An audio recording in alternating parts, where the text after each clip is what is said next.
What's up, Fit Fam? It's your coach Shay here, and I'm happy to deliver this conversation to you, which is one that I just had in the gym this week. And I think it's really important because we all go through this at some point.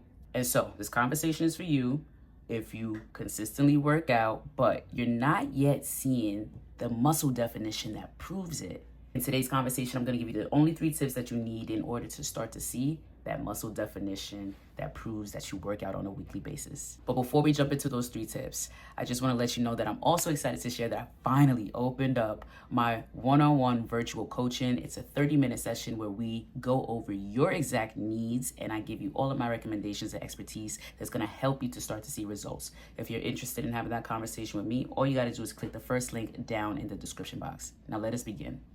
Okay, so the first thing that you have to know is that you need to progressively overload weight over time in order for your muscles to grow and for you to start to see muscle definition.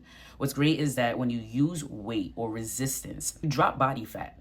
And what replaces the body fat is the muscle mass that you are building because you are progressively overloading weight onto those muscles.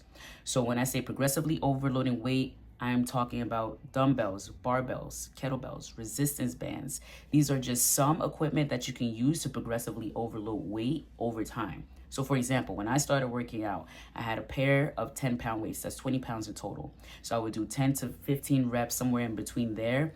And then the following week, I would increase the weight by at least 2.5 pounds. So that's the total sum of 5 pounds. So I started to lift 15 pounds, which is a total of 30. And then I got to 20 pounds, which is a total of 40. I have a pair of 40-pound weights, 20-pound weights right here. So I would bicep curl, I would overhead press, deadlift, and squat anywhere between 20 and 40 pounds each week.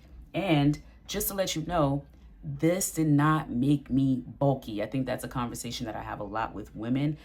Don't be afraid or intimidated by weights, thinking that it's going to result in you becoming too bulky. What's great about progressive overload is that you actually begin to see your body change, so you get to make adjustments wherever you want and need. At some point, you're just going to want to maintain weight rather than continually increase weight, especially if your goal is not bodybuilding. You don't need to continually increase weight over time. You just need to get to the point where you are satisfied and happy with your strength and also with your aesthetics of how much muscle definition you are actually seeing. So again, you can do this with dumbbells, barbells, kettlebells. If you're taking Group X classes, because I teach Group X, so I know the equipment is very limited in classes, I want you to think about getting a pair of your own resistance bands.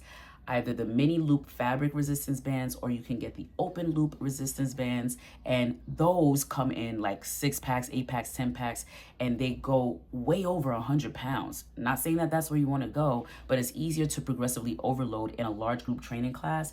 If you have open loop resistance bands, you can continually increase that weight over time, and you are going to see a change. My second tip, you guys hear me talk about this a lot, and it's a no-brainer. You probably already know this, but it's so important that you are consuming enough protein.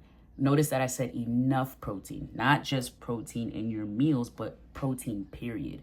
You got to make sure that you're having those hard-boiled eggs, that Greek yogurt, those 2 chicken breasts, a salmon fillet. I want you to think about getting in as much protein as possible through each meal. Add in a protein shake as well, right? So it's not easy eating a lot of protein. I find this especially to be true as testimonials from women. I think men have a much easier time than women do on average or overall. But I want to encourage you that it is possible to at least increase your protein intake, even if it's by a little bit. If you add in something like a protein shake or a Greek yogurt or a cup of edamame, look at all of the sources of protein that there is out there and incorporate what's possible for you. Don't restrict yourself to just having protein as a meal. I want you to think of protein snacks, and I want you to think of protein desserts, and I want you to be conscious about when you're shopping that you are buying foods that's loaded with protein. This is going to help tremendously. Muscle is made of protein. So you need protein in order to recover properly and repair the muscles that you damage during workout. Yes, you damage muscles as you work out. That is how you grow muscles. You have to damage the small muscle groups. They repair themselves and they come back bigger and stronger. Finally, here's my last tip, and it's very underrated, but it's so important. You need to sleep well. At the end of my classes, I always say, Eat well, rest well, and be well. I need you to rest really well. Anywhere between 7 to 8 hours of sleep is actually where your muscle growth happens, right? So think about it. We sleep more when we're sick. We sleep more when we're healing and recovering. We're asleep more in the wintertime. These are all really, really important things that the body needs in order to recover well. We have to sleep, okay? You have to go to bed. Even if you can't get 7 to 8 hours of sleep every day, because I know that this is really challenging for some people, I need you to do it as consistently as possible.